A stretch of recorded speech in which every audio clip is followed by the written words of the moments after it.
ಶಾಶ್ವತವಾಗಿ ಪ್ರಮಾಣ ಪತ್ರ ಕೊಡ್ಲಿಕ್ಕೆ ಇವ್ರು ಯಾರು? ಶಾಶ್ವತವಾಗಿ ಇವ್ರು ಕೊಡ್ಲಿಕ್ಕೆ ಬರಲ್ಲ. ಅದನ್ನೇ ಸಿಟಿಜನ್ಶಿಪ್ ಅಂತ.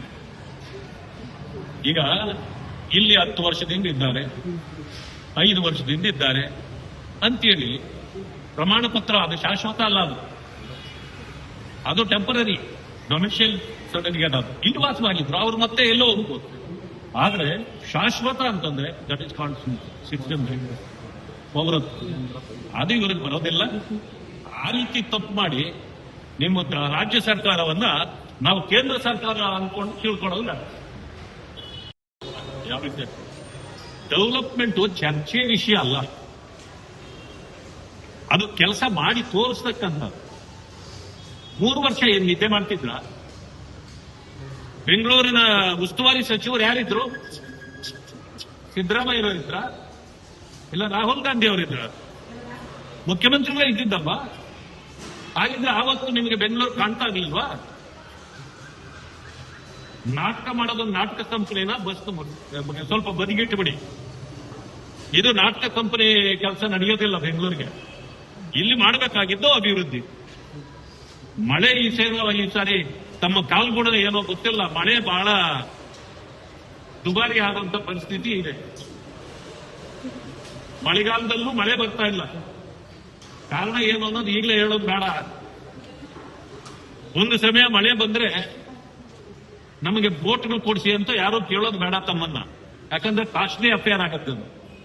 ಈಗಲೇ ಎಲ್ಲೆಲ್ಲಿ ಬಾಟಲ್ ನೆಕ್ಸ್ ಇದೆ, ಎಲ್ಲೆಲ್ಲಿ ಡೆಬ್ರೀಸ್ ಇದೆ, ಎಲ್ಲಿ ಕಸ ಬಿದ್ದಿದೆ, ಚರಂಡಿ ಅಥವಾ ಚರಂಡಿಗಳಲ್ಲಿ ಎಲ್ಲಿ ಕಸ ಬಿದ್ದಿದೆ ಅದನ್ನು ತೆರವುಗೊಳಿಸಿ ಸರಾಗವಾಗಿ ನೀರುಗಳನ್ನು ಹೋಗುವಂತದ್ದು ವ್ಯವಸ್ಥೆ ಮಾಡಿಸಿ.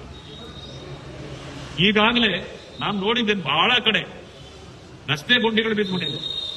3,000 4,000ಕ್ಕೆ ಗುಂಡಿ ಮುಚ್ಚುತ್ತಾ ಇದ್ದದ್ದು ಪಾಪ 1 ಲಕ್ಷ ರೂಪಾಯಿ ಖರ್ಚು ಮಾಡಿ ಗುಂಡಿ ಮುಚ್ಚೋ ಪರಿಸ್ಥಿತಿ ಬಂದಿತ್ತು ಕಳೆದ ಬಾರಿ. ಇದನ್ನ ಅತಿ ಹೆಚ್ಚು ಭ್ರಷ್ಟಾಚಾರ ಅನ್ನೋ ಮಾತುಗಳನ್ನ ಜನ ಮಾತಾಡ್ತಿದ್ರು. ಅದು ಎನ್ಕ್ವೈರಿ ಆಗ್ಬೇಕಾಗಿತ್ತು, ಇದುವರೆಗೂ ಮಾಡ್ತಿಲ್ಲ. ಆ ಕಾಲದಲ್ಲಿ ಮಾನ್ಯ ಮುಖ್ಯಮಂತ್ರಿಗಳಾಗಿ ಸಿದ್ದರಾಮಯ್ಯನವರಿದ್ರು. ಈಗ ತಾವು ಬಂದಿದ್ದೀರಿ, ಅದನ್ನು ಎನ್ಕ್ವೈರಿ ಮಾಡಿಸಿ ಯಾಕೆ ಆಯ್ತು ಅನ್ನೋದನ್ನ ಜನರಿಗೆ ತಿಳಿಸಿ. 1 ಲಕ್ಷ ರೂಪಾಯಿ ಒಂದು ಗುಂಡಿ ಮುಚ್ಚಲಿಕ್ಕೆ. ಏನು ಹಳ್ಳಿ ಕಡೆ ಆಗಿದ್ದಿದ್ರೆ ಬಾವಿ ತೆಗೆದು ನೀರೇ ಕೊಟ್ಬಿಡೋದು ಹೊಲಕ್ಕೆ. 1 ಲಕ್ಷ ರೂಪಾಯಿ ಇದ್ರೆ ಒಂದು ಬಾವಿ ತೆಗೆದು ನೀರು ಕೊಟ್ಬಿಡೋದು. ಆದ್ರೆ ಅಂತಂತ ಗುಂಡಿಗಳು ನಿಮ್ ಕಾಲದಲ್ಲಿ ಬಿದ್ದಿತ್ತು 1 ಲಕ್ಷ ರೂಪಾಯಿದ ಗುಂಡಿ ಅಂತಂದ್ರೆ ಎಂತ ಗುಂಡಿ ಸರ್ಕಾರವೋ ನಮಗೂ ಅರ್ಥ ಆಗಲ್ಲ. ಈಗ ಮತ್ತೆ ಗುಂಡಿಗಳು ಬೇಕಾದಷ್ಟು ಬಿದ್ದಿದೆ. ಆ ಗುಂಡಿ ಮುಚ್ಚೋ ಕೆಲಸ ಮಾಡ್ಸಿರಿ. ಟ್ರಾಫಿಕ್ ಸಮಸ್ಯೆ ಬಹಳ ಆಗಿದೆ ಬೆಂಗಳೂರಿನಲ್ಲಿ.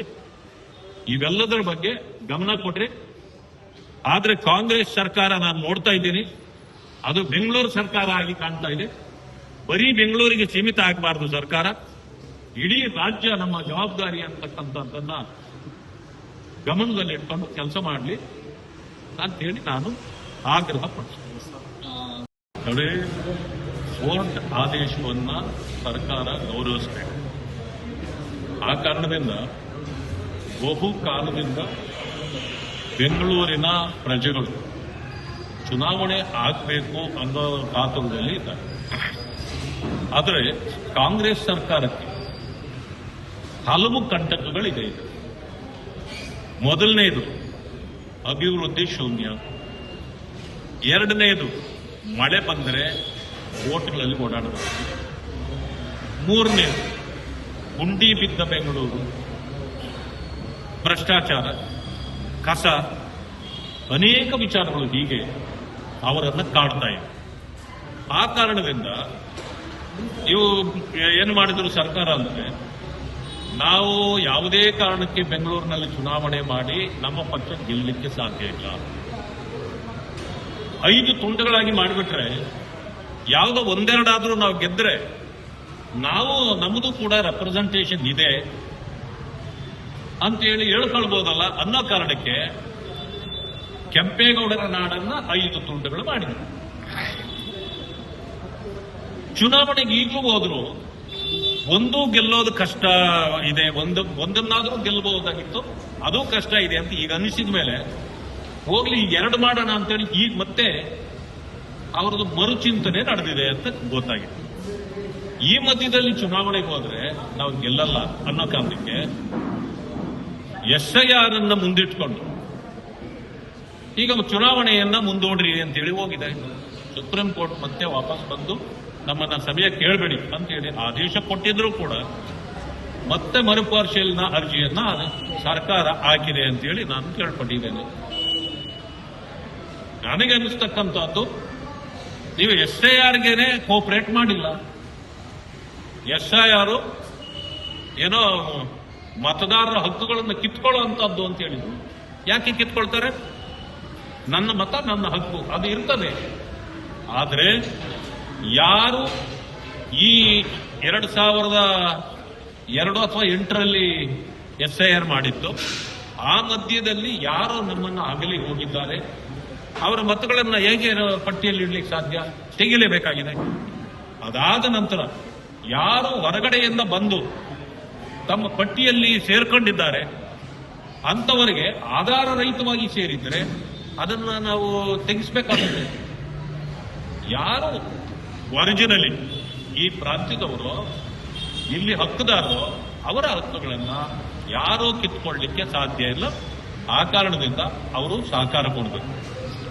ಮೂರನೇದಾಗಿ SIR ವಿಚಾರದಲ್ಲಿ ಗುಂಪು ಸೇರಿ ಒಂದೇ ಕಡೆ ಮಾಡ್ತಿದ್ರು. ಅದನ್ನು ನಾವು ಕೇಂದ್ರ ಚುನಾವಣಾ ಆಯೋಗ ಮತ್ತು ರಾಜ್ಯ ಚುನಾವಣಾ ಆಯೋಗದ ಗಮನಕ್ಕೂ ಕೂಡ ತಂದಿದ್ವಿ.